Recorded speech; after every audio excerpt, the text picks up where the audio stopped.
Hi everyone, this is Sam with Wine News in 5.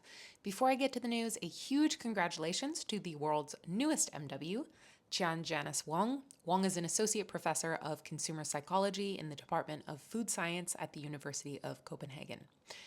In terms of global news, today I'll give you an update on Trump tariffs, and then we'll discuss wildfires in Spain and in Napa Valley, the beginning of harvest in Baden, Columbia Valley, Alsace, Muscadet, and Champagne, minuscule harvests for Santorini and Lanzarote, and a federal verdict on whether To Kalon is a place or a trademark. First up, an update on Trump tariffs. On August 21st, the European Commission announced that the EU and the US have agreed on a framework agreement for fair, balanced, and mutually beneficial trade and investment. Nowhere in this agreement is alcohol mentioned.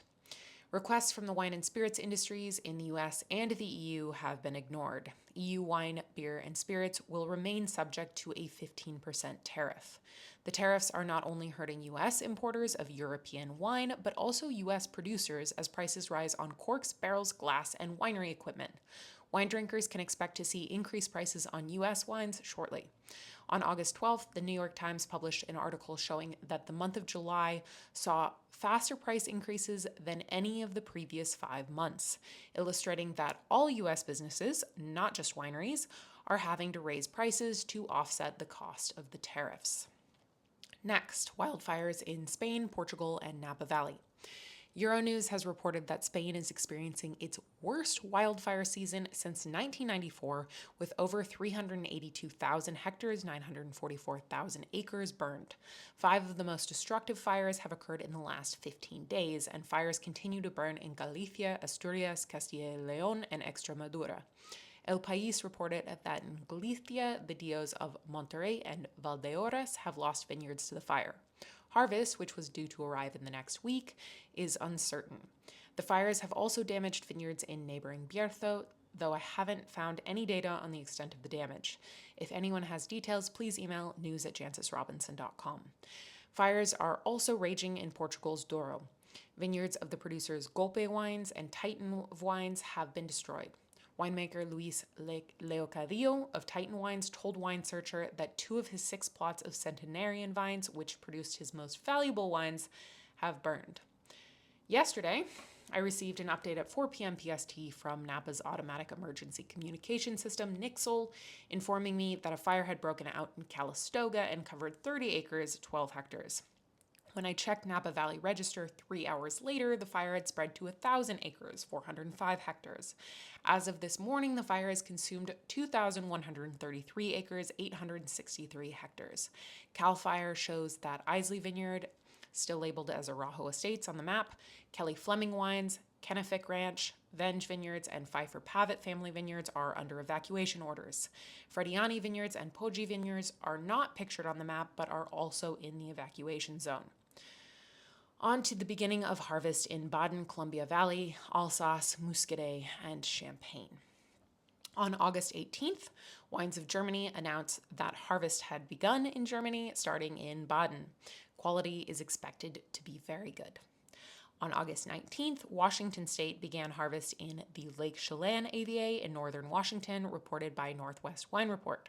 The first grapes to be harvested were Chardonnay for sparkling wine. On August 19th, Alsace started its earliest harvest in recorded history. The first grapes to be picked are destined for Cremant. Still wines will begin to be harvested on August 25th. Gilles Erhardt, president of the Alsace Wine Growers Association, told AFP that this is 20 to 25 years earlier than the harvest would have been 30 years ago. On August 21st, Muscadet kicked off harvest in the Loire Valley. The vintage is expected to be generous, replenishing the historically low stocks after the poor 2024 vintage. Also on August 21st, harvest began in Champagne.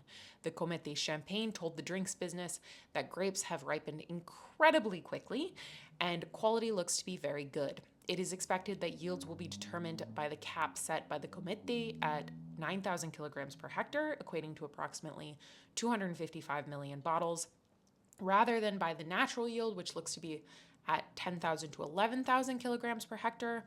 The cap is due to a soft market for champagne sales. On to minuscule harvests in Santorini and Lanzarote. If last year was painful in Santorini, this year is worse. Yanis Karakasis, MW, posted on his Instagram account on August 19th that with the island in its third year of drought, the entirety of Santorini's production is expected to total 350 to 400 tons. When I emailed Stelios Botaris of Kyriani and Domain Sigalas, he was slightly more optimistic, expecting around 450 tons. This is 2/3 of last year's yield and less than a quarter of what a good vintage would yield. In line with yields, prices have shot up to between 10 and 13 euros per kilo. Quality looks to be very good. On August 15th, the drinks business reported that the island of Lanzarote in the Canary Islands is suffering their worst yields in 30 years, also due to extended drought.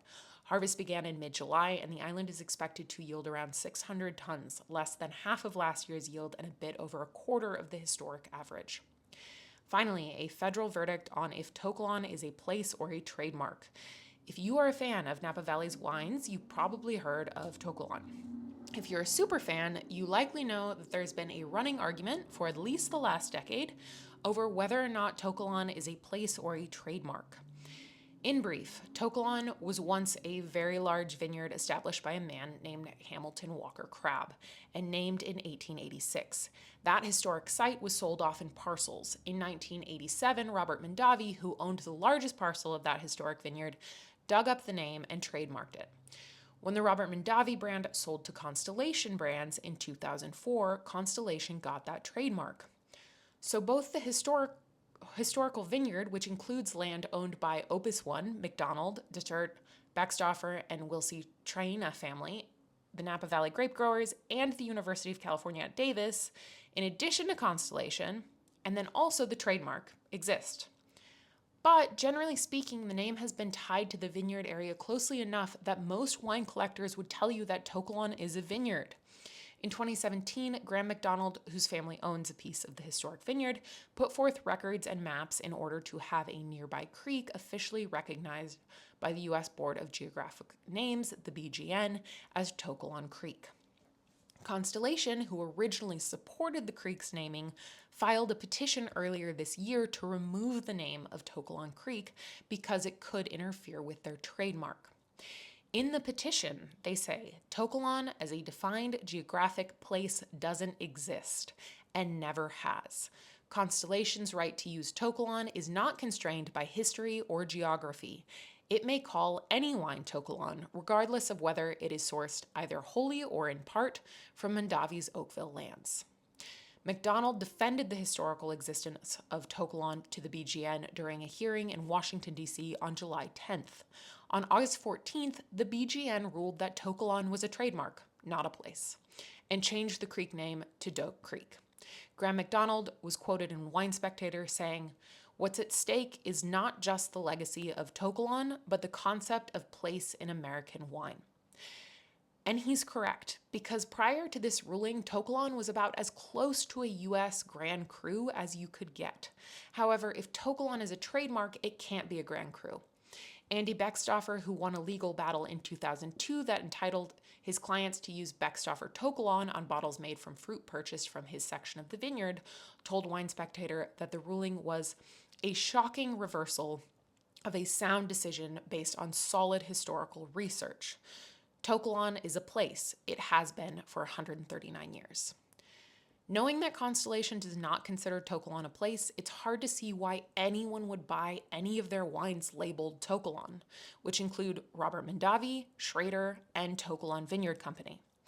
They've demonstrated that they don't care about vineyard sourcing, which is the only way you could possibly justify the cost of these wines. That's all for this episode of the Wine News. If you enjoy this newscast and you'd like to see it continue, please become a member of jancesrobinson.com. And if you have breaking news in your area, please email news@jancesrobinson.com. Thanks.